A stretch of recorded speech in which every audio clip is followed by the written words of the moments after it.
Welcome to the Weights and Plates podcast. I am Robert Santana. I am your host, along with Trent Jones, my co-host. Hey, what's going on, man? Not much, man.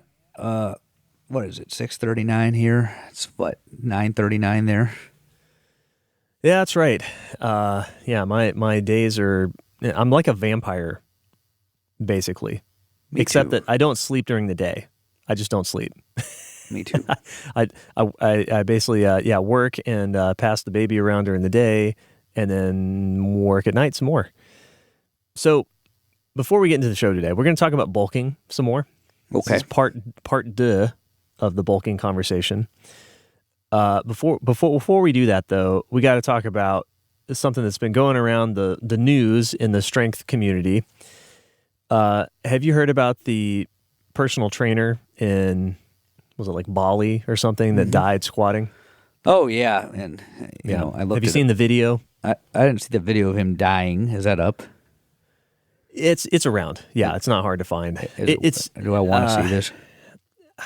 No, not really. But it's not as gruesome as it might sound. I saw... He didn't die immediately in the set. He died not long after. So I saw a video of him doing that load and completing the reps in a previous workout, and I have some thoughts on it, but I'm going to need you to fill in the blanks here of what actually happened. Okay. Well, I've only seen the video of the incident. Right. What was the incident? And basically, okay, so we got this guy's like a personal trainer of some kind. I don't know anything about him, but apparently he was a minor fitness influencer, so he had a lot of followers, but... pretty jacked looking guy, but a smaller guy. Anyway, he takes out 210 kilos, I think it was. So like 460, whatever. Mm-hmm. And high bar position, descends with the weight, gets stapled in the hole. And, basically after he pops out of the hole a few inches and then it staples him right after that. So he sinks down. And then in that bottom position, he didn't have a proper spotter, which is what I want to talk about. Mm-hmm. He had one guy behind him, no safeties. Mm-hmm. So he's down in the hole, ass to grass now. With nowhere to go. There's nowhere to go. And so basically at some point his balance shifts forward or something. It didn't look like he was deliberately doing this. I think what happened is his balance shifted forward a little bit.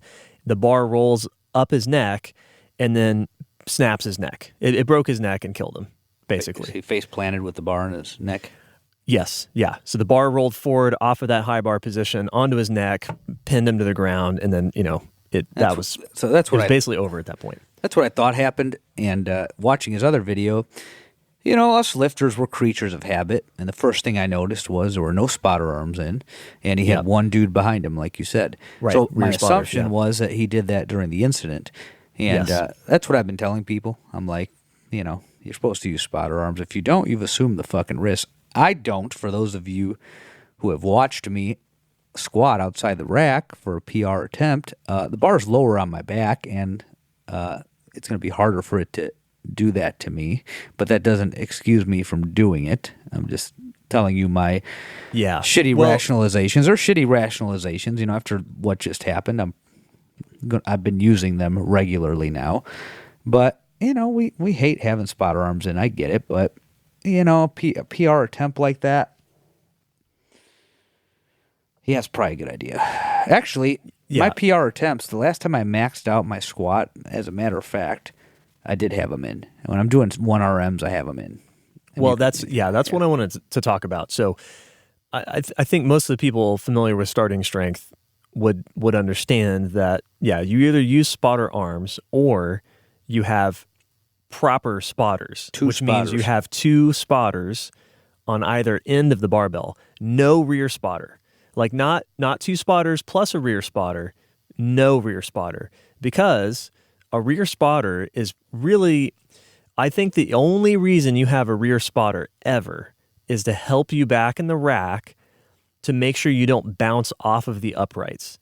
And that means that they do not do anything with the lift whatsoever. They just are there to make sure that as you are putting it into the pins, you don't bounce out of the pins. That's it. The actual people spotting the bar, if you were to miss a rep, are the people on the side of the barbell. So if you're not familiar with that, yeah, that's why I wanted to bring it up. I want to take this a step further too. I think bench press should be handled the same way. Nobody says this enough. This one spotter on the bench press, I've had 2 incidents. Thankfully, both of these guys survived them. One was with my cousin. This was 8 years ago. It's funny. Both guys were benching the same weight, oddly enough. My cousin was benching 215. He had a spotter at the gym who was a gym bro. And for no apparent reason, the bar just slipped out of his hands and fell on his chest, Yeah, he right. knocked the wind out of him. He survived it. Nothing broken, thankfully. And it freaked him out. And then he had anxiety benching after that, understandably so. Yeah. And then a few months after that, around the same time, my best friend Eric was benching with me at a powerlifting gym here in town. And I think that he was on a combo rack that had I think it had safeties. Maybe it didn't. Maybe it was just a combo rack without safeties. Either way, I think if it did have safeties, they weren't set to the right height. Anyway, same exact thing happened. Just rolled out of his hands randomly. There was no way that I was going to react to that fast enough standing over Impossible. him. Standing over him on those foot plates, the distance between the bar and my hands is pretty great, and I need reaction time, right? So I'm thinking about this. If you have 2 side spotters, they can react to that. They're level with the bar. Their hands are close to it. They can react to that. But a spotter standing over the lifter, several inches above the bar, the highest point of the bar, is not going to react quickly to a sudden loss of control of the bar. So I think that this silliness with 1 spotter on the bench press, that needs to go away. You need to have 2 spotters on the bench press because it's much easier to die on that lift than a squat. What happened to that guy is unfortunate, but it's a fluke. The chances of that happening are much lower than the chances of a bench press breaking your fucking neck, So yeah, right, yeah. And there's guys that have died from dropping weights onto their chest. Happens every year. Happens every year, and much less onto their throat. Yeah, and the IPF still has 1 bench spotter, I think, right? Yeah, I think you're right. I think you're right. I don't think I've ever seen in sanctioned competition, I don't think I've ever seen 2 side spotters on a bench press. There needs to be. I'm of the position that a bench press in competition should come out of a monolift so that you're eliminating all other humans from the performance of the lift, and that there should be 2 side spotters. There should be, that's it. Yeah. You don't, no handoff. You hand yourself off with a monolift, and you have your spotters on each side. And that's the best way to handle a 1RM bench in competition. But that hasn't caught on yet because, power lifters aren't always the most logical people. I like to think that's changing, but right. Inertia is a hell of a thing, as we lifters know. Yes, for sure. Well, yeah. I mean, so let's bring it back down to the home gym or your local gym. Wherever you train. If you are squatting and you're going to go for a heavy single or really heavy doubles or triples, if you are working in a very high intensity range, then you need to either squat inside the cage with spotter arms. You can get spotter arms that come outside the rack. That's what I use. Or you need to have 2 well-trained spotters on either side of you. And if you're training in a public gym, they're not well-trained. They're going to be fucking useless. So get the spotter arms. And possibly if you don't not strong enough. And possibly not strong enough, right? It's really that's really the long and the short of it. If you're on the bench press, number 1, don't ever put collars on the bar. And number 2, use your spotter arms and or have a well-trained spotter working with you. And well-trained means you're going to have to practice with them because, handoffs and, spotting correctly, that's just not somebody, even me, I know what I'm doing when I spot a bench press, but, if I was to spot you, I haven't done that before, so I don't know exactly how you like the handoff. And if you're trying to bench 315 or whatever, that can really fuck you up. So, yeah. Use the spotter arms. Little PSA there. So yeah, that's incredibly unfortunate that happened, but easily preventable. There were many things that could have been done to avoid that. So Trent, I want to touch on one more thing before we move into our episode. I had an incident where not having collars on the bench press became a problem, and this was one of my 4 attempts to get 315 when I was probably strong enough to get it, and there were flukes that took place. 2 out of those 4 times, I had the bar uncollared and the plate slid off. The other two times, I think I had collars on it once, and then I got dizzy and had to set it down on the pins. And the other time, I had collars off and got dizzy and had to set it down on the pins. It sucked. This is why I haven't benched 3 plates, because with the time that it was there, these were the things that kept happening week after week. And then on week 5, I was detrained. I couldn't do it anymore. Right. This was just shy of lockout. These things were happening, but that's a separate topic. What I'm getting at is, I practically went black with no spotter maxing out, and I dropped it right on those damn pins. But the whole plate sliding off one side and the bar yanking off to the other with the other 3 plates, there's right. Yeah. I think the real thing is, if you are in a upright support bench that does not have spotter arms, you need to not have collars on. But yeah, here's my position on that. Yes,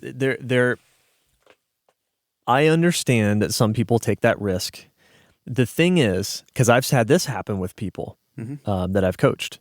It's happened to me before, where 999 times out of 1,000, I set my pins on the bench. I set them in the same. No, I set them to the right height. Yeah. And there's one time out of 1,000, for whatever reason, I was moving too fast. Something changed. We had somebody new over. Whatever. Whatever the reason is, I was rack pulling, and they were in a different spot. And the pins aren't there when you expect them to be there, and you're like, oh, they're there. If you have collars in the bar, you're fucked if you miss that rep. Oh, yeah. And you have nowhere to go. You have nowhere to go. You have to be absolutely sure that those pins are going to be there, and you just, it's going to happen one day. All it takes is one time for you to not set them right, and you could have a real problem on your hands. I've seen that happen before. Mm-hmm. So that's why I will always advise, do not put collars on there. And if you have shitty plates that won't, or that don't fit on the bar well, then you just don't go after 1RMs. Yep, true that. Get better plates or go somewhere else where you can do that safely. And now I understand why people do it for that reason. That is legit. Sometimes you just have plates that don't sit on there well enough, and not everybody is going to bench evenly. My bar is not perfectly flat when I bench because my shoulder mobility and stuff is not perfectly even. Right. So makes sense. I get it, but I'm not going to recommend it. Right. No, that's a good point that I had not considered. I just had the opposite experience where the plate slid off on me. Fortunately, no incidents took place. Yep. But watching a barbell swing over you like that. Well, I tell you what, I'll never forget. This stuck with me from high school. It's sort of related incident.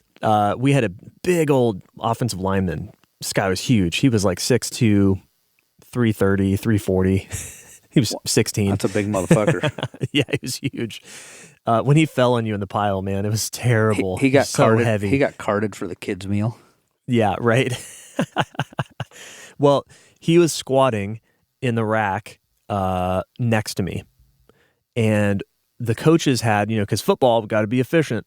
So we had guys squatting, and then all the racks are in a row along one wall. And then in between the racks, they had guys doing abs, so doing your crunches or whatever in between the racks. Right? Okay. Yeah. And there's not that much space in between the racks. It's maybe 4 feet, 5 feet, just enough for the barbells, to get loaded on. And well, he's squatting 450 or something. And one of the sleeves of the barbell fucking just popped and slid off. Holy shit! The sleeve with all the plates. The sleeve. What the broke? Fuck? Yeah. Now I don't know what kind of god awful bars we were using. I have no idea how this happened. It didn't really occur to me in high school that that could happen. But so all the plates slide off. Basically, it took the collar because that happened and it started sliding. So the bar dipped to one direction, and then the plates took the shitty spring collar with it. So the collar came off, and 4 plates in a quarter fall off. Right. And then of course the left side goes. And I was just thinking, I was like, man, 2 minutes earlier there was some guy doing crunches right there where those fucking plates slid off, and thank God that wasn't happening then, because you would have been screwed. Absolutely. But anyway, so just common sense, man. It could. That's the thing with all these things. It could not happen time after time after time. Just eliminate the stuff that is unforgivable. So, all right. Enough of that. Let's get fat. Yeah, let's talk about getting fat. Yeah. It's awesome. So much fun. So you had some thoughts you really. wanted to piggyback from last week, right? And then I want to talk about women. So we wanted to kind of follow up on the bulking episode, right? So we talked a lot about why you ought to bulk, what the purpose of bulking up is, and why the average person is going to have to do this in order to build muscle mass so that they can look like how they want to look down the road, right? Over years of training. And I realized in doing that, we didn't really talk about how to do this. And it sounds obvious, right? You're like, oh, well, you just eat a shitload of food, right? But I think a lot of people find that it's harder than that. You can't just be like, oh, well, I'll just eat a whole lot more food. Because most people do that and they gain like a little bit of weight, but not much. They stall out very quickly. And, it helps to have a little bit of a strategy and some plans in order to actually hit your body weight target that you want. And also do that without getting ridiculously fat, right? We don't want you to be a sloppy mess at the end of this process. And how you eat to get there matters. It's going to play into whether you end up being a sloppy mess or you just end up being, big and jacked and, with a little bit more body fat. Yeah. So let's talk about that process. So what is it, how do you talk about, to your underweight, skinny fat males? How do you start to frame that discussion around eating? Like, what are you going to advise in terms of calories, food choices, that kind of stuff? Well, I tell them that if they don't want to gain any body fat, or if they don't want to gain any visible body fat, that they're setting themselves up for failure, and that, they've come to the wrong place because it's just not how this works. Right. Now, because I know that there's a psychological component here, I may start them on calories that are lower than I would like them to be on so that they can comply with something. Yeah. And then I will increase the number of calories as the lifts start to slow down, and I try to stay ahead of it so that we don't get a bunch of missed lifts, injuries, etc. And the biggest thing with these guys is they just think that, well, if I gain muscle, I'm going to gain fat. My fat percentage is high, so therefore it's going to get higher. And really, shouldn't I lean out? And then, as we've talked about in the last episode and many other episodes, well, if you lean out, you're going to be 130 pounds at 5'10". Yeah. And that's not tenable. I don't think you understand that your muscle to fat gain is at a pretty decent ratio right now. I'm not going to say 1-to-1. Because then, we're going to get all the trolls saying, no, there's no evidence, blah, blah, blah, blah, blah. But, it's probably closer to 1-to-1 versus, 1-to-2, Sure. 1 pound of muscle for 2 pounds of fat, right? It's probably somewhere in between those two if we had to guesstimate, right? And then I'd pay attention to their strength ratios, right? Because strength matters here, these aren't guys walking in here with a 500-pound deadlift, which is what the guru who told them not to get fat did. His first day in the gym, he was pulling 475 probably, Right. And therefore, him pumping out reps early in his career made sense because him pumping out reps is reps with, 400-pound deadlift, 300-pound squat, or maybe even higher than that, for all we know. So this guy didn't have to spend a bunch of time getting strong because his first day in the gym, he was already fucking strong, versus our skinny fat guy whose first day in the gym, he's squatting 135, maybe 185 because he's fucked around in the gym for a while, or maybe 225, 3 inches high, Yeah. But the point is, the guys that are telling them that they need to do a bunch of volume and not get fat are guys who had a high baseline level of strength and didn't need to specialize in strength at any point in their career because they were already fucking strong, In some cases, they're already fucking lean too, but because they're already fucking strong, they're also already muscular, Right. And now they're giving you advice to do what they did when they started out ahead of you, They had a head start on you, 475 deadlift is going to have a different looking back than your skinny fat guy's back, Yeah, exactly. 100-pound barbell curl or 40, 50-pound dumbbells, the first month of training, he's going to have different looking biceps than a skinny fat guy over here, So, I really try to prioritize lifting more, letting the intensity of the workouts, the load lifted, guide the amount of calories eaten. And I was talking to somebody about this the other day. I said, any way you try to spin it, people like to wordsmith this, try to get into the semantics of it, try to cherry pick sentences, phrases, peer-reviewed journals, you name it. A bigger muscle is a stronger muscle. And just because you didn't peak and test your 1RM like a power lifter and have the absence of a legitimate, no bullshit 1RM recorded, does not mean that the muscle's not fucking stronger. Come on.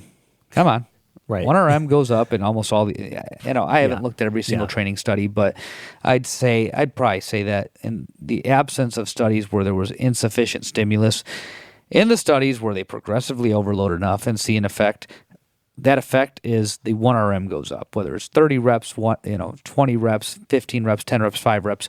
When you're comparing high versus low, obviously low reps go up more, but the 1RM always goes up in these fucking studies. So the bigger muscle is still a stronger muscle. It may not be as strong as the guy who peaked and did 5s and 3s, It may not be as strong as that guy because you haven't fucking prepared the muscle for that. There's an element of practice involved when you're trying to express strength, right? But the guy doing 30s and adding, a couple pounds a week or, adding reps for a few weeks and adding weight every month or whatever, the guy progressively overloading 30s has a greater 1RM at the end of that training cycle than he did at baseline. So again, if you go through all these research studies, you strength versus growth dichotomy people, 1RM always increases. And these studies that say, 30s are good for hypertrophy. 1RM always increases. You don't see body composition change in 1RM not increase or decrease. When do you see them get weaker and gain a significant amount of lean mass? You just don't see it. No, doesn't happen. And if you do, there's some fucked up shit that happened in the study that they're not reporting because as somebody who's been behind the scenes in an academic institution, there's a lot of that shit that happens. But anyhow, we're not here to shit on research. That's not what we're here to do. I spent 7 years in a PhD program. I certainly learned some things there, what to do, what not to do. My point here is that one thing that you see across research on training is regardless of whether the weight is light or heavy, or regardless of whether the reps are high or low, 1RM increases every time you see an effect in whatever their measure of muscle mass is or whatever their estimate or extrapolation of muscle mass is. Because a lot of the time, actually 100% of the time, it's an extrapolation. You can't measure muscle mass. You measure lean mass. You can't measure muscle mass. And I'd argue you can't even really measure lean mass. You're estimating that too. You're a lot of assumptions behind these instruments. But when lean mass goes up, 1RM goes up.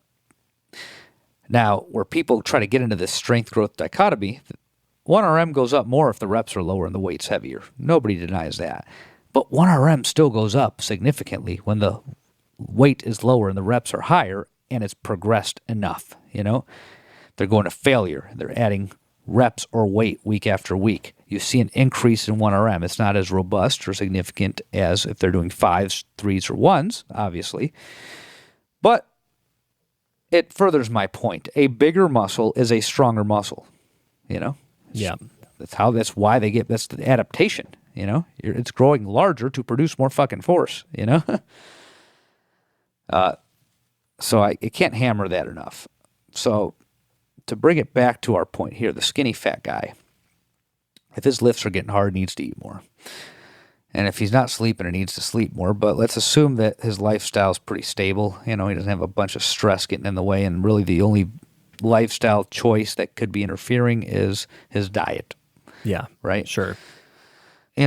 Once it gets heavy and I'm starting to notice he's barely finishing reps, all right, we're going to hammer some more food. And this approach probably results in more resetting of load than, the traditional shove your face, get to a high BMI to optimize your leverage and lift heavy. That probably works better and you get fewer resets. When you're doing it in a more conservative way to minimize fat gain, you're going to reset more because you're going to have to gain some weight. You're gaining weight slower, so your leverage is improving at a slower rate, and you may not get as fat, Yeah. And so are you, with these guys, I assume that you're probably having trying to hit a baseline of protein already, right? That's from the get-go, right? That's out the gate. 150 to 200 grams of protein out the gate. Okay, so the protein is fixed. So when they hit when they start to hit a wall, or they're approaching that wall on their squat and deadlift, then are you adding carbs next? I always start with carbs. I add fat pretty slow because A, fat is more calorically dense, so you don't have to add as many grams to get the same number of calories.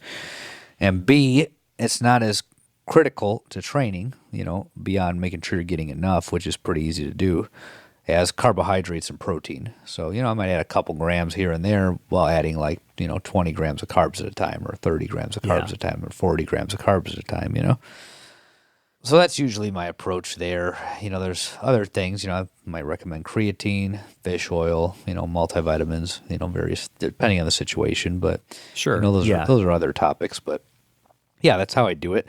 They might get to late stage novice faster, It just depends how fat the person wants to get, And part of this series, we're going to try and get Carl on here. Carl's a guy. I'm just going to introduce him briefly because I think if we can line up schedules, he's traveling North America right now. He's from London. Englishman. If we can get him in front of a decent mic, we'll probably bring him on. Carl's a good example of a guy who was in pretty good shape by most people's standards. I think he was, he said he was 70 kilos when he started. He's about 5'5", so he was 155 pounds at 5'5", which is not it's not skinny. Decently 5'10", jacked. Yeah. When we make fun of 155, we're thinking 5'8" to 6 foot, 155. Yeah. But, he's under 5'8". He's about 5'5", I'd say, 155. So he was in good shape, He looked like... I think I have to clarify with him. I'm assuming he was CrossFitting at the time, maybe. I don't know. I don't remember what he was doing before. But he looked like what, a CrossFitter would look like. He was lean. Sure. He was fairly muscular at baseline. He was squatting over 400, right? When he met Rip? Yeah, I don't know.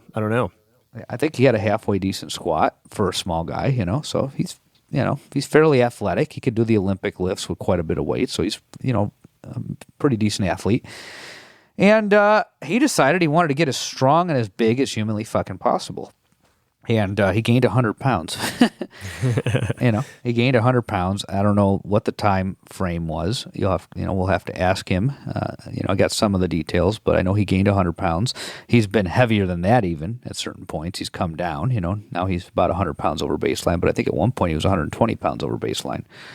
And, he's be considered obese by body fat percentage standards and by BMI standards, And he did not give a fuck. And, that's for him to talk to us about. I'm not going to speak on his behalf, but what I will say in my interactions with him over the last 8 years is he did not give a fuck. There are guys out there that will gain a shitload of body weight to lift more, And sure. That's not what we're telling you to do. And I think that their perspective is valuable because the thing is when a lot of people think about a guy gaining 100 pounds, they say, oh, that's not healthy. I don't want to be a fat ass, right? And nobody ever considers the benefits to that because, there are trade-offs for sure. And there are guys that should not do that ever. If you're over 40, I don't suggest you gain 100 pounds. He did this, I believe, in his 20s, and now I think he's in his 30s. He's trying to take it off. He wants to get as low as he can while staying strong. The last time I talked to him, but just because you're getting fat doesn't mean everything's bad. That doesn't mean everything's bad. We're not advocating for people to get fat. I can't say that enough, and I'll probably say it 10 more times in this podcast to hammer that point home. But I want you to understand why somebody would do it to get strong, and what the benefits are. And, your leverage changes. Did he need to gain 100 pounds? We'll never know. We can't go back in time. But, there's guys that'll do that. There's guys that'll do that, and they don't give a fuck, The reason that power lifters especially, gain body weight and get fat to lift more is because it gives you more leverage. Mass moves mass, and it's not just muscles contracting and producing force.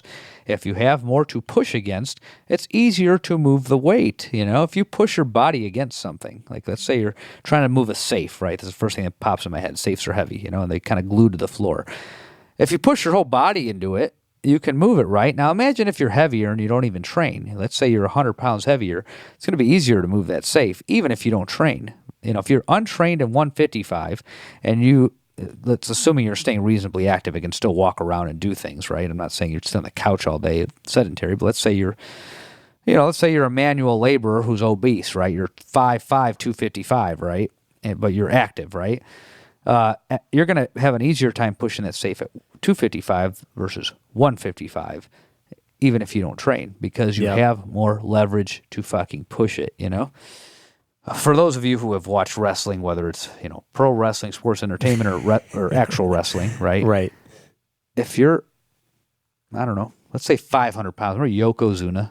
Did you watch WWE? Oh, yes, I do remember him. Yeah, because he was, yes, yeah. Okay, so we got a guy like Yokozuna. He was a sumo wrestler. That's what he was billed as. And he may have been. He was definitely built like one. He was obese, but he was athletic obese because sumo wrestlers are pretty athletic. It's still a sport. They have to have endurance, and they have to be somewhat fast for what they're doing, But that guy was over 500 pounds. Or Andre the Giant, he was like, 7 feet, like 4 or something, close to 5. Outrageous, yeah.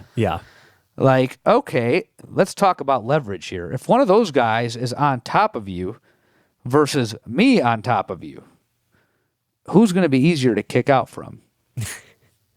Right? Yeah. How are you going to get out of that pool?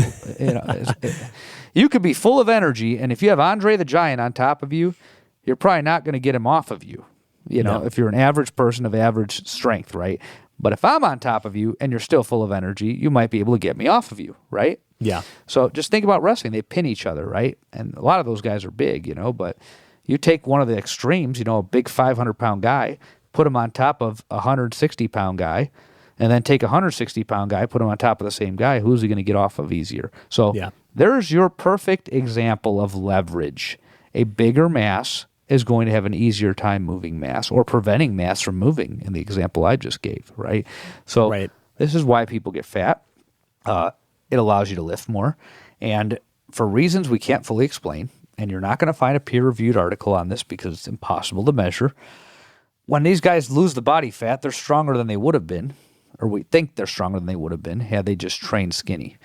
And that's been my experience with it, When I've tried to stay thin too long, the weight wouldn't move. Then I'd get fat, and it would be like a novice effect all over again, just shorter lived, Yeah, absolutely. And I wouldn't get fat; I would gain fat. Like I gotten fat before, but I'm talking about later in my career, post 500 deadlift. I gained 10 pounds, and everything just got easier. Then I lost the weight and ended up like right now I'm in the high 170s. I'm stronger, leaner, and more muscular than I was 5 years ago at this weight, Yep. Time under the bar, I've seen it happen many times. Or, just somebody even that is at a decent body weight for leverage. So, take your 5'10" guy who gets up to 205, let's say. It's not huge by any measure, but, decent sized, enough to kind of fill out. And spend 3 or 4 years training, plus or minus 5 pounds. So they're basically in the same body weight at the end of that process than they started. Mm-hmm. They're going to have better body composition, right? They just are.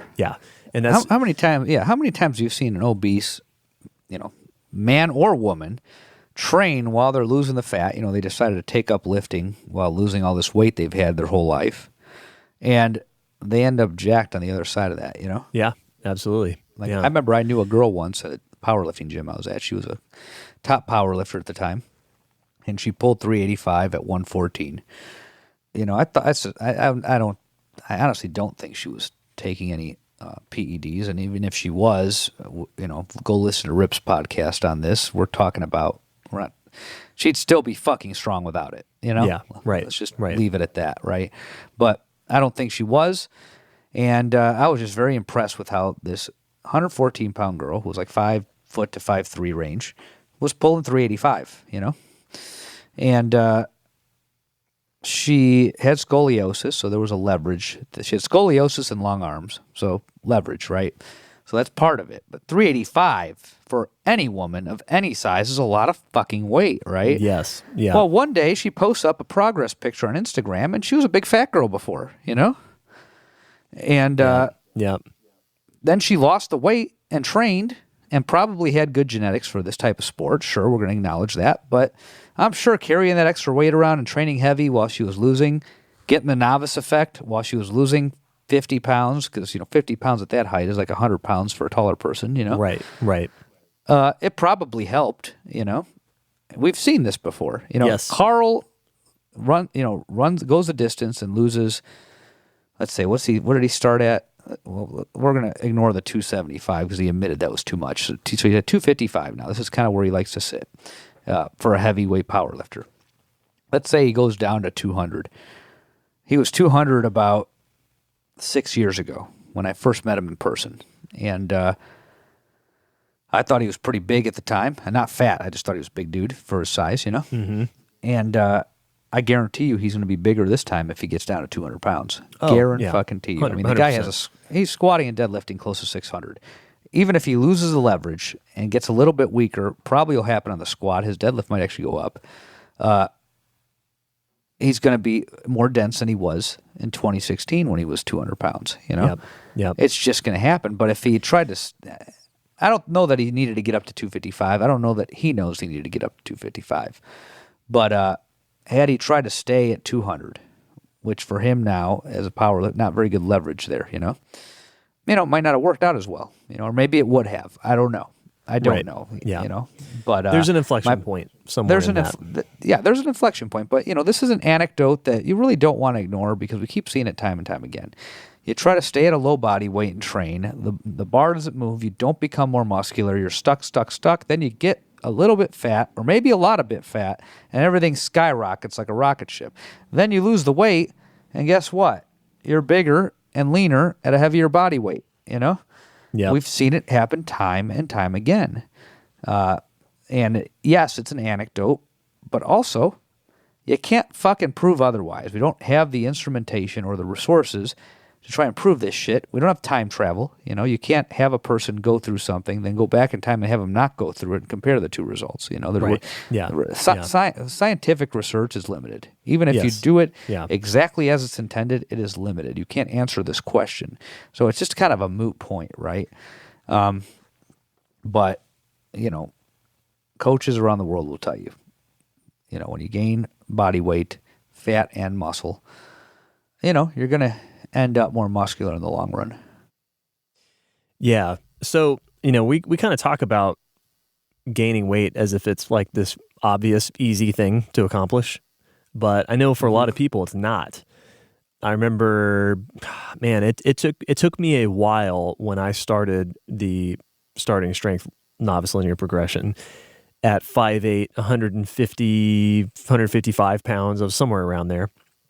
It took me a while to figure out how to eat enough to get to where I needed to go. Now, I ultimately, on novice LP, I think I got up to like 185 or 190, somewhere around there by the end of my novice LP. And because I had gained, 35 pounds in that process, I was able to extend my novice LP for quite a while. I think I ran it for a solid 6 months, and then all the advanced novice after that. But I remember, it didn't just come immediately. Like I knew how to eat enough to gain that much weight, because the reality was the force of habit kept me at 155. I had arrived at 155 over the course of years, and my accumulated habits kept me at 155 before I started training and wanting to do something about that and move it in a different direction. So I want to talk about that a little bit. One thing I remember is appetite was a challenge for me. So it's one thing to know that you need to eat more food and even have like a meal plan in front of you. You can anybody can plug numbers into a macros calculator, but then it's another thing to actually eat that and then do it consistently. So, I think that your approach of adding calories as the weight gets heavy really makes a lot of sense, especially if you struggle to gain weight, because I found that I didn't have the appetite off the bat to eat 3,000 calories. But I got there as the training got more intense, my appetite ratcheted up along with that. And so it made it easier to take down more calories. So, that's one reason why I think I agree with you. I think for most people, a slower rate of gain is probably a good idea because it's going to be easier to pull off. Most people don't want to be competitive powerlifters. They tell us this, People criticize starting strength for that. They're like, oh, I don't want to be a power lifter. And, Rip was a competitive power lifter. You can't erase that from his personality. It's going to come out in his advice and his suggestions and the way he approaches training. He can't help it. It's what he did. It was his sport, right? I was a skinny fat guy that wanted to look better, that comes out in my content, And the reason that I'm so aligned with starting strength and have become good friends with Rip is because I came to the conclusion that the guys that looked the way that I wanted to look were lifting a lot more fucking weight, Yep. And it became very obvious to me that I was limited by strength, And then it also became obvious to me just through my experience as a young trainee fucking around in the gym that the muscles primarily involved in the barbell exercises that I was doing were the only muscles that were really growing. And that would make sense because I can make more incremental jumps on those. Like if I'm doing, what was I doing? Bicep curls? Like a lot of the time I'm using dumbbells, can't add to them. They're 10-pound combined jumps. You can't do anything with that. I didn't understand that at the time, I never thought to use the Olympic bar for curls. You don't use the long bar, you use the short bar. The gym doesn't have the short bar, you use the one with the welded on plates. So I never never incrementally loaded that. The machines, they made 15-pound jumps. The whole point is I squatted, my thighs would grow. I'd bench, my pecs would grow. I'd do lat pull downs, my back would get wider, right? So what Rip was talking about, I'd already experienced 3/5 of that. Then I added the press and the deadlift, and my shoulders finally grew, my traps finally grew, my back got thicker. It always got wider, never got thicker until I started deadlifting. Mm-hmm. And I took the general principles from that, and now in the last year, I've been applying it to some isolation work because I want my bench to go up, and power lifters themselves have said that you need to do tricep isolation if you want to bring up your bench press. Rip has said it himself in his chapter about the accessories that the LTEs are a staple in powerlifting programs, and so is the close grip bench press. So I've reached that point, but then also I still have aesthetic goals, if you want to put it that way. I wanted my arms to get bigger, and in my case, the bigger biceps also became stronger biceps, also made me more functional. I was not very good at carrying things with my elbows in flexion, and now I am. I wasn't good at holding on to things for long periods of time or using my fingers because, I had weak grip. I trained that. Now I'm also more functional because of some of this stuff I've done, Sure. But my point there is that, the big barbell lifts, they account for most of the growth you make. We've heard this in many places. You may not, you're going to find a peer-reviewed paper that disproves that. If you want to fucking write a paper, you're going to write a paper, and you're going to have a variety of responders to certain things for a variety of reasons. Sometimes a program doesn't work because a person doesn't like the program, and that might show up in the data. There's a lot of reasons something may not work.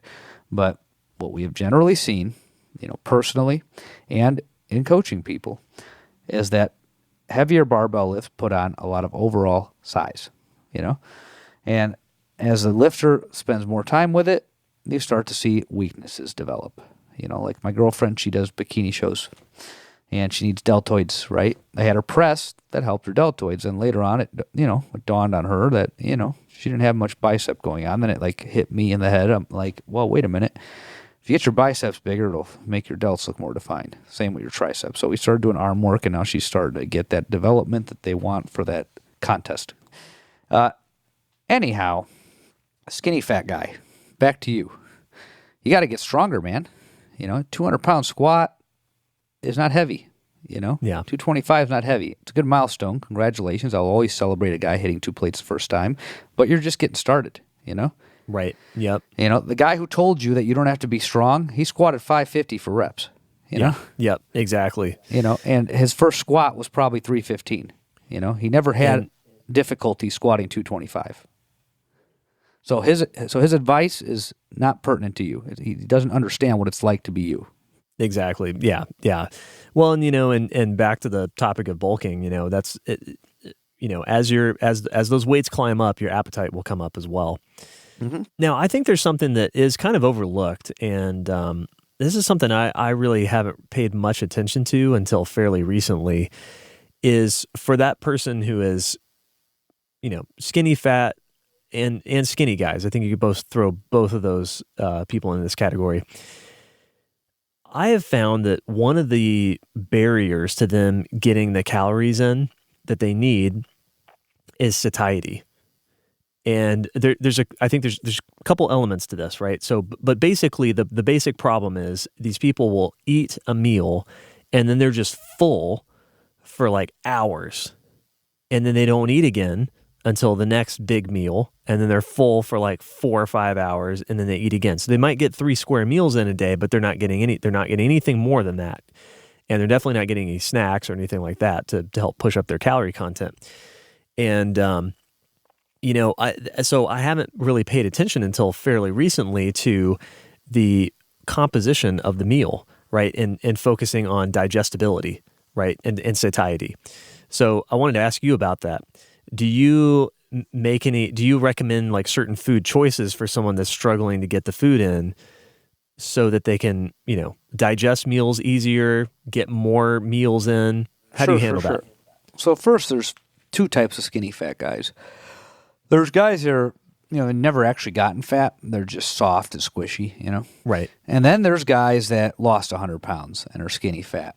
And 2 different problems there. The second guy has the appetite and he's afraid to give into it. Okay. Yeah. Right. He's terrified he's going to be 100 pounds heavier again. That's one problem. The guy you're talking about might have problems with satiety. Yes. I personally didn't, but I look back on it. It's because of the way I ate. And I think that's kind of helped me learn how to teach people how to eat to gain weight. I ate a lot of like stuff that just went down easy. Like I ate a lot of carbs and not a lot of protein when I was younger. And I'm not saying do that. I finally figured out how to do that. It was hard for me to get enough protein. I'd eat it for breakfast and then I'd slack the rest of the day. But in part because of logistics, but also I think it was just really filling. I don't know. It's hard to think back on it, but basically I eat a ton of oatmeal now, but I'm older. I don't need a ton of food anymore, to do this. But back then, and even like when I'm talking to clients now, I recommend things that you can just keep eating, like rice, bread for some people, cereal. I know it's quote unquote not natural, but neither is lifting barbells in plates. But yeah, cereal, low fat or non-fat milk, just because it's less filling and still gives you the protein. Potatoes, corn. My cousin ate a lot of corn. It just went down easy, and you get some fiber. It's one of the high fiber sources, or not high, but you can accumulate quite a bit of fiber from corn. Sure. But then you could also keep eating it. Eat the sweet corn too. Shit. Have at it. But basically, bottomless pit foods. Pasta. If you have the time to cook pasta, there's never enough pasta. That portion size, that one portion is sad. Yeah. So sad. It's like it's a quasi fat. That's what I call pasta because it's so calorically dense, man, and it's just carbs. But it's so carb dense, I should say, not calorically dense, because every gram of carb is 4 calories. But with pasta, you get a handful of pasta with like 45 fucking carbs, 200 calories. Right? And it's depressing. That's why I remember now in high school when I was a swimmer, they'd say eat a lot of rice and pasta, but especially the pasta was a big one. And old school bodybuilders too would say that. And now I know why, because if you eat 4 servings of pasta, you've had 800 calories. And that's probably what you put on your plate if you didn't measure it, Right. Yes. Yeah, exactly. Nobody eats a serving of fucking pasta. No. You eat plate or half plate or... Yeah. Yeah. You're eating fucking 3 to 5 servings, which could easily get close to 1,000 calories, and then you're still not full unless you put a creamy sauce on it, which I'm not suggesting. I typically go with red sauce, it's lower in fat. But I eat it plain, too. I like plain pasta. Yeah. I love plain pasta, but yeah. Well, so that's good advice, because I remember I would hit walls trying to order. So I was working in the corporate world, so I'd go out to lunch a lot, or I'd eat at the local cafe or whatever in the building, and I would get like a breakfast sandwich. So it would have, maybe an egg and some sausage and cheese on it, and all that grease just saturates the roll that it's on. Mm-hmm. And you eat that, and it's a big calorie bomb, but then you're just full. I was like full all the way to lunch. Right. And, not to mention like falling asleep at my desk, but then you hit lunch, and I end up would usually have like a lighter lunch than I would have had otherwise, because it just wasn't that hungry. Same thing, so if you go hit the fast food, right, you get a burger and a milkshake and some fries, yes, that's going to be a lot of calories in one hit, but it's not that many compared to what you need in a day, and that can end up, causing you to eat less at the next meal in the day. So that I think that's one trap to avoid. Is it's easy to think that, well, I can just reach for these like high calorie dense foods, like like the fast food is an easy one to call out because it's just loaded with fat, it's loaded with salt, it's loaded with sugar. It's easy to eat a lot in one meal, but then the follow-on effect of like how full it leaves you can throw you off. That's another thing I always use this example talking to my skinnier clients that need to gain, is that I will often see them eat huge on one day and then eat like a bird the next day. So they'll crush like a whole pizza on Friday night, and they're like, oh my God, I just eat so much and I don't gain any weight. It's like, yeah, you crushed that whole pizza, but then you skipped breakfast the next day. You ate a super light lunch, and you ate a medium-sized dinner. So you actually vastly underate calories the day after, and then you ate normal the day after that, and you just average it all out, and you just eat the same, over a week, on average, you eat the same amount of calories, even though you're binging on a couple of those days. All right, that's another thing that I've seen a lot with people who are, chronically skinny. Understand something here. The human body's lazy. We were talking about this last night. All animals are lazy. I mean, hell, dogs sleep 16 hours a day, because think about it. If you expend more energy, that means you have to eat more food, and food wasn't always widely available. Right. Yeah. So if you eat a ton of food like that, your body's natural response is to have you eat less to go back to homeostasis, Mm-hmm. So you are doing something that is quote unquote not natural and quote unquote doesn't feel right, or quote unquote feels wrong, right? That's what it is. I told a girl today, eating to gain weight is harder than eating to lose weight. And I explained why. I'm like, you're just chewing all day like it's your full-time job. You can't not think about food, 4, 5, 6,000 calories, Right. Right. Now, we talked about becoming a big fat guy to lift a bunch of weight. And to do that, you have to eat a ton of fat, because you're not going to eat 6,000, 7,000 calories on a low-fat diet. You're just not going to do it. You're talking about pounds and pounds and pounds of food. Like several pounds of food. So for you skinny fat guys that are not interested in becoming the big fat guy, you don't want to gain 100 pounds, you don't want to be a power lifter, but you want to get bigger and stronger. If you keep your fat under control, you're not going to become obese. It's not going to happen. If you keep your fat under control, recover, train, and get stronger, you're going to look more muscular than you did when you started. You may not be as defined as you want to be today, but you're setting yourself up to be that defined later. And Right. Everybody who sees you in a shirt's going to know that you train. That's step one. Yes. Yeah. And you might have to go through cycles of this like I did, like I've went up and down several times. The last couple of times weren't so bad, and they were productive. There was a couple times right before starting strength where it stopped being productive, and it was just because of my training.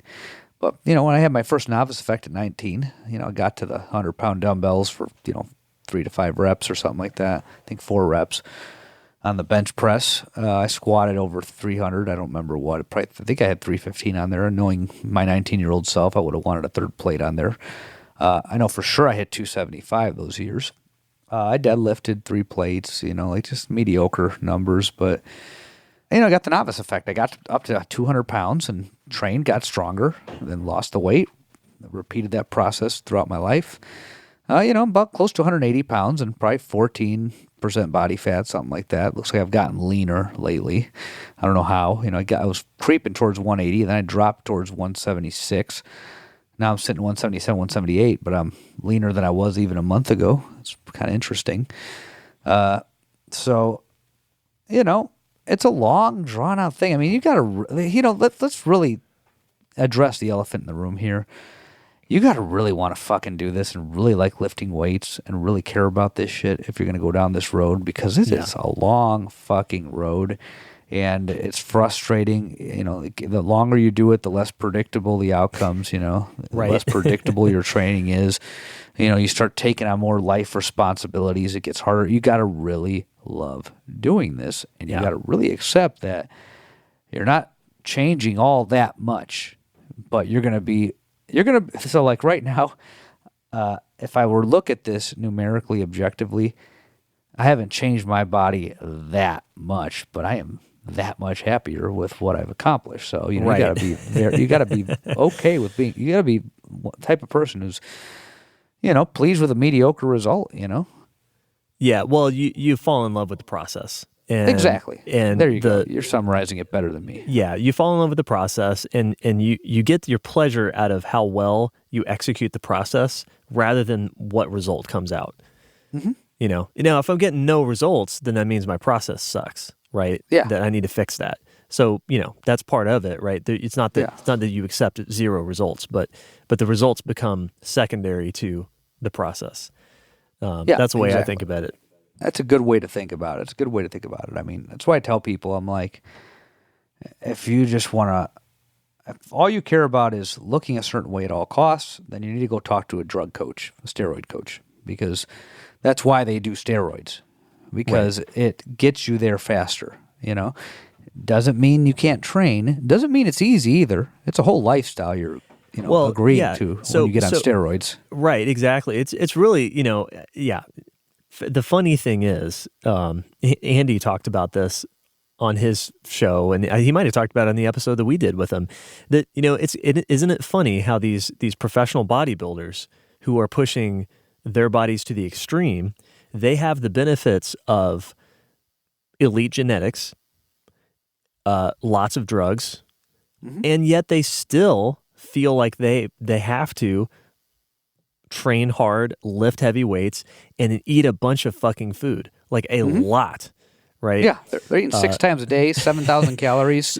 So it's not like these guys that are doing drugs just have easy street, right? No, they still have to do all the same things you have to do, but they're taking these to take their physique to the next level. I'm gonna steal a phrase from my colleague, good friend, and business associate Nick Shaw, who is the CEO of Renaissance Periodization, and they've sent me a lot of business over the years. I've worked with them since 2016.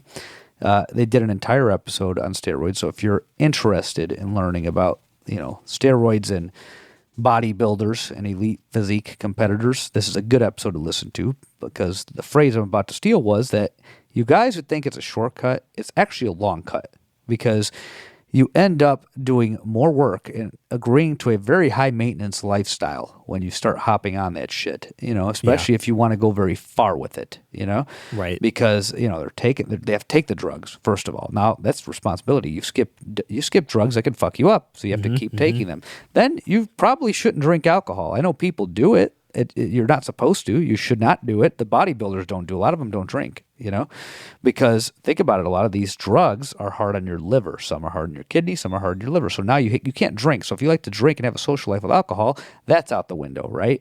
The stronger you get, the bigger you get, the more time you have to spend in the gym, because guess what? You can recover more now, so you can do more, right? Yep. So their workouts become insane. Then there's side effects to these drugs that everybody knows about, or a lot of people know about. I shouldn't say everybody. A lot of people know about the side effects. That's like the thing that steroids are synonymous with, right? So then you have to take other drugs to counteract those side effects, and those other drugs might have side effects that you have to take other drugs for, right?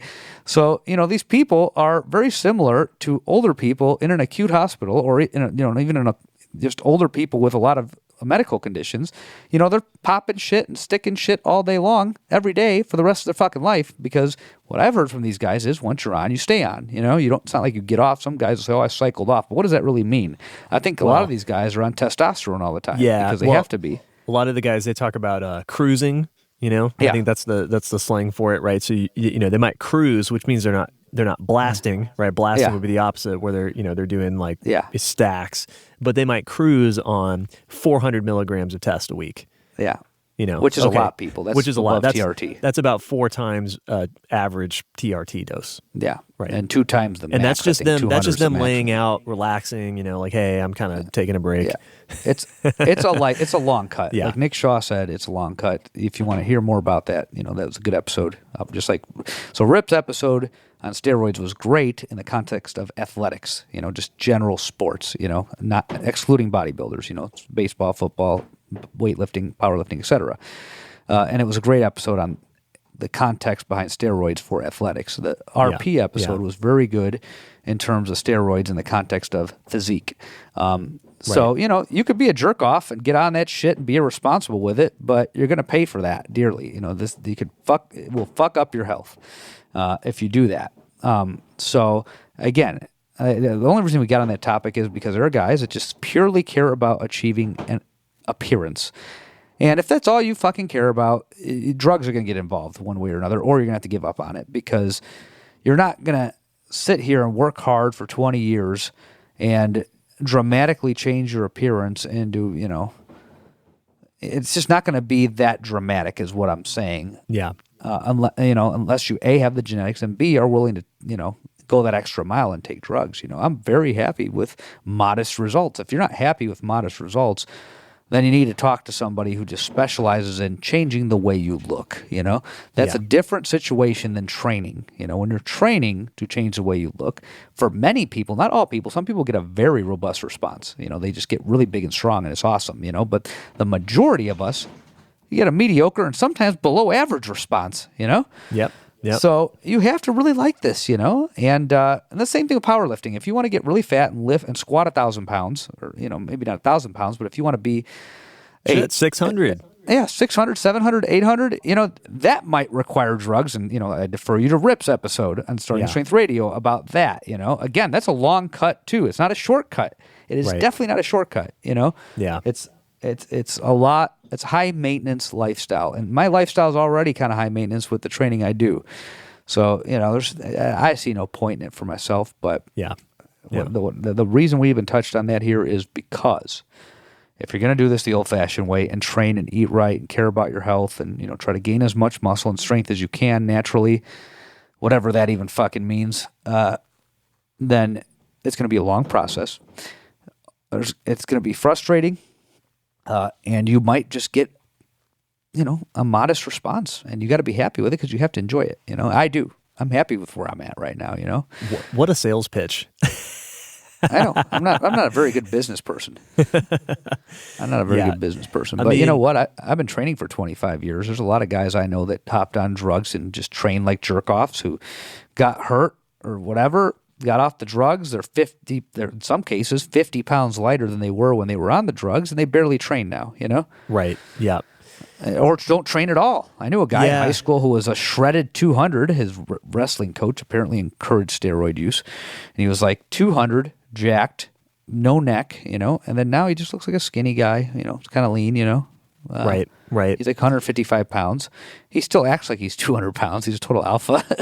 But, he's never been that big again, and I don't think he even trains that consistently anymore. I don't know what he does now, but he's also, he's a good guy, but, he's just never gotten that big again. And, good for him that he never got back on the stuff, after he graduated high school. And I think he's always done some sort of training, but, I know guys like that. They did stuff, they fucked around, and they're not in the game anymore. And, you want to live for a variety of reasons beyond just appearance, but.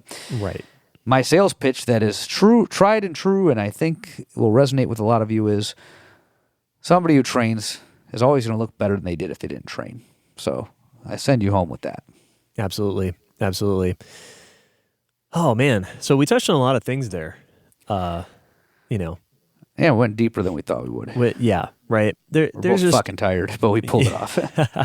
yeah. I mean, I hope that if we achieve nothing else on this show, that at least we cut through some bullshit. We call bullshit for what it is, and we try to kick you the real deal. And Yeah. Unfortunately, there's just a lot of guys who are heavily invested in doing the opposite. The Rock still claims he's natty. Okay, I love That's The Rock. fucking I love weird. that guy. He's great. entertaining, but he's on super drugs. Yeah, but it's like, come on, bro. Like that guy is still bullshitting you. And if there's anything we can do for you, I hope that we can at least not bullshit you, and then call out the bullshit that we see, and give you a perspective from somebody who's coming at this over a long period of time, and doing it naturally, right? Not taking the long cuts. Yeah. I mean, look, dude, we're using barbells and plates. That's not natural. I know. The whole Sticks and natural thing pebbles, breaks down when you really start thinking about it. But you guys, we're okay, not here's doing a page. drugs. Here's a funny page about steroids and natty. Go to this Instagram page. It's 50% natty. You follow this guy? Oh, no, I don't know. Oh, it's hilarious. So he has his original video pinned, that you can pin videos on Instagram so they're permanently at the top. Watch that one. And this guy walks up to him in the gym parking lot. They're like, bro, what's a 50% natty? And then he's like, oh, that's pretty simple. Have you taken a cycle and gotten off a cycle? Or you're taking a cycle before, but you're not on a cycle now? Then he's like, yeah. Then he's like, we're not natty. Then he just goes down these list of questions. So at the end, I think I'm paraphrasing, but the guy's like, so I have to be an unvaxxed vegan. What did he say? Oh, he said, I have to be an unvaxxed vegan something to be considered natty. And he's like, bingo. Oh, man. So watch it. 50% natty. That guy is hilarious. Right. I get a kick out of those freaking videos. But watch his pinned video, the very first one he put out. Yeah, well, pardon the pun, pinned video with natty. But anyway, so there you go. So there's some thoughts about bulking up, why you ought to do it. Some things to look out for while you're doing it. Yep. We're not telling you to become a fat, sloppy mess. Nope. Slow and steady is the way for most people. And but even to do that, you're going to have to eat till you're uncomfortable, and you're going to have to do it again every day for a while to get the things to move. And you're not going to be defined. Yeah, at certain points. Yeah, that's right. You're going to go through those awkward phases, right? Just like growing the hair out, just like that example you gave. Yeah. So, well, coming up on future episodes, we're going to talk to Carl Ragavan at some point when we can get him on the show, when our schedules align. We're going to talk to Steph again about research. I'm excited for that show because I can't wait to talk about how evidence-based, like anytime I hear evidence-based, I'm just like... Who decides what evidence is? Right. Yeah, what evidence? How evidence-based people are actually not evidence-based whatsoever because they rely on shitty research, shitty data, and they completely ignore the good data that's right in front of their face. Look, I want to hit on this pretty hard. I have a lot to say. And it will be unfortunate if the people that I still respect in the industry take offense to some of it, but it needs to be said. And I like I said, there are people that stood by my side through very difficult times that are in that industry and do that kind of work. And, I love them. I respect them. I'm not shitting on them. I don't think they listen to this because it's just totally different stuff. But if you are listening, I am not going to shit on you, still respect you. But there are parts of the structural process that I will take criticism to. And it doesn't matter. Guess what, people? It does not matter that I don't have 100,000 publications because I still have experience in that environment and I can still criticize the structure of it. I can speak on that. There's a lot to talk about there, so we'll do that. But, we're going to tie this topic up, I think, next time because we need to talk about women and building muscle because it's very important. And I've had females that hired me recently that listen to this. I didn't realize we were attracting a female audience, and I'm glad we are. That's cool. We're not intentionally trying to do that, because it's, we're just talking, and whoever shows up shows up. So it's pretty right. cool that it's not all dudes, because when it comes to heavy lifting, I mean, there's data. I think when we worked for a company back in the day, they showed us a pie chart, and it was like 75% male, 25% female that were buying their products. And it generally kind of has been the thing with selling big and strong, traditionally. So yeah, we're not just talking about women to check off the box, is what I'm trying to say. I've worked with a lot of females in this industry, especially on the traditional personal training side. You tend to get more female clients than male. The strength training side, it tends to be more male than female. So I'd say I have a balanced set of experiences. So definitely not checking off a box, if that's what you think. I have some insights to share there, and I think it's important for those of you female lifters listening. There's a process to building muscle for you as well, and there is some eating more that's involved, and it's just it looks different than what we've discussed the last 2 episodes on men. And I just want you to know we're going there. I wanted to go there today, and I kind of went down a rabbit hole. So we'll just make that the third. We're saving the best for last. We'll make that the third part of this, and maybe we'll talk about something else in that episode as well, because it's not quite as involved. There's not. I don't have any women that need to gain 100 pounds, for instance. That we don't have quite the variation in weight gain with women that we do in men. Some men need to gain 20 pounds, some men need to gain 100 pounds. We just don't see that with females. So, just objectively speaking, there's just slightly less to talk about, but there's a process, and there are some mental hurdles that need to be overcome, and there's a right and wrong way to do it. Yep. Sounds good, man. Sounds good. All right. Well, let's sign off. Tell us where we can go find you.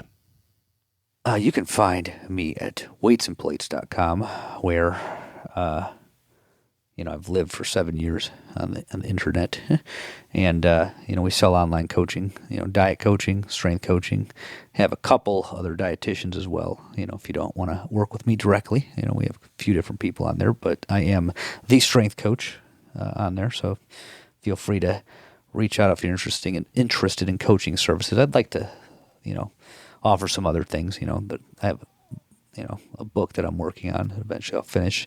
And I keep getting requests for merch, so I need to start selling that. If people just bitch at me more, that tends to work, Just bitch at me more. Why aren't you selling T-shirts? You're wearing them. You're not selling them. I want a trucker hat.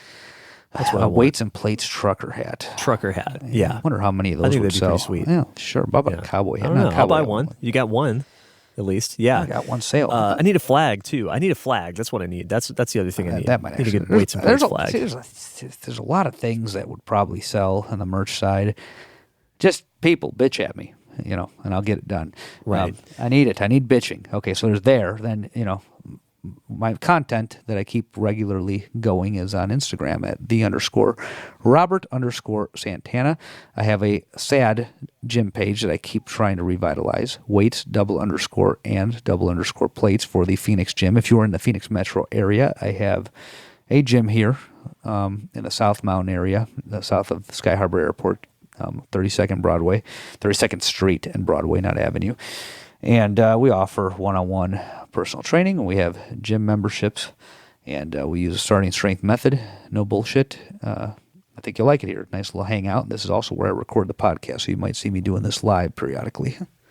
Yeah. If you live in the Phoenix area or you're just traveling, stop in. Go see Santana. This in-person coaching, there is no substitute for. But if you're interested in some online coaching, I do some of that, and I occasionally have some slots that open. So if you're interested, you can email me at jonesbarbellclub@gmail.com. In the meantime, you can follow me and all of my exploits on Instagram at marmalade_cream. All right, we'll talk to you all again in a couple weeks.